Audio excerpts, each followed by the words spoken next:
And it's not just the CBI warning against no deal. The Institute for Government has said that a no-deal Brexit would dominate the government's agenda for years to come, draining the civil service and leading struggling businesses to rely on government support.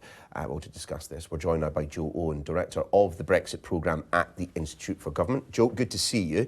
And here was me thinking, if we leave on WTO terms, that's the end of that chapter and we can move on to running through wheat fields and signing FTAs. Yeah, that's right. I mean, it was easy to think from at least the way the recent leadership contest was run that the 31st of October marked the finish line for Brexit. We could move on, look at housing and broadband and schools.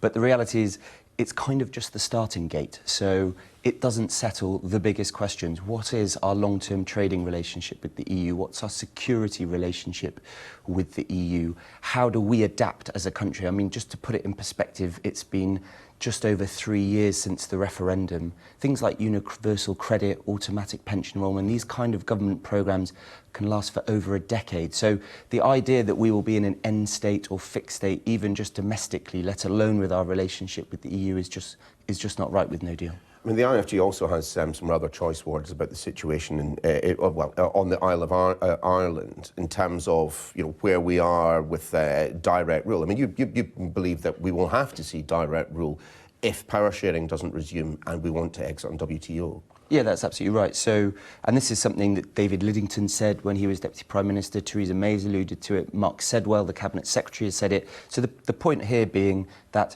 without an executive in Northern Ireland, the civil service there are extremely constrained in what they can do.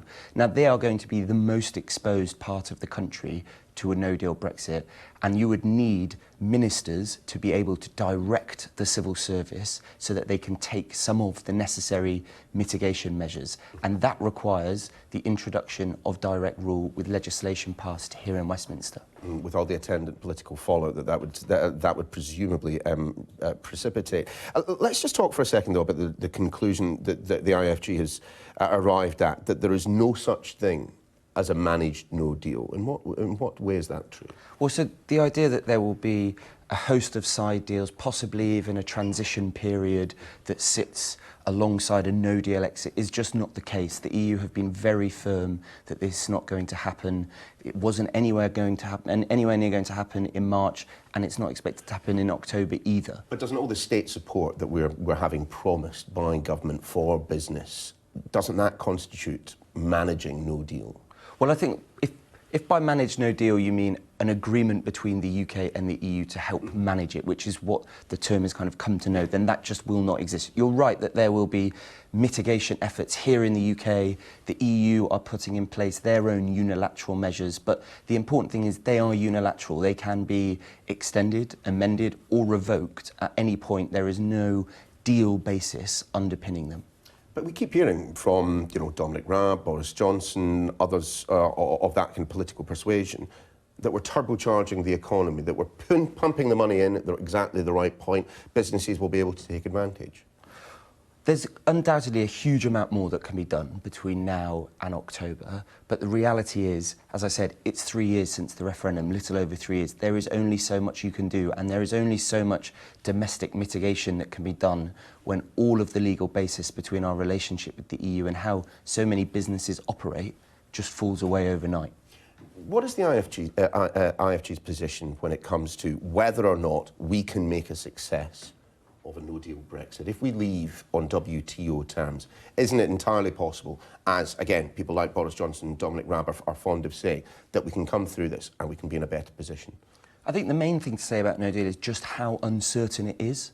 I think it's very difficult. There remains the possibility that we could do well, but so much will depend on how the EU responds, how prepared businesses are, what measures the UK chooses and whether they work. All of these things, it is really, really uncertain, and I don't think the new Prime Minister, the new Cabinet, when they meet with this small Cabinet looking at no-deal preparations, will get any assurances from Whitehall on exactly how it will play out. It will be a lot of assumptions, guesswork, scenarios that are just scenarios, and it's very difficult to see exactly how no deal would play out in detail, particularly in the weeks and months just afterwards. But equally then, there's nothing that suggests to the IfG that, just as a matter of course, no deal would ultimately lead to us being worse off in the longer term.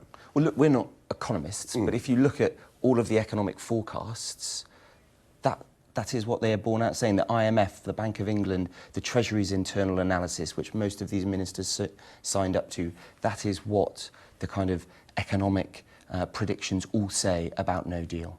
Owen from the Institute for Government, thanks for joining us.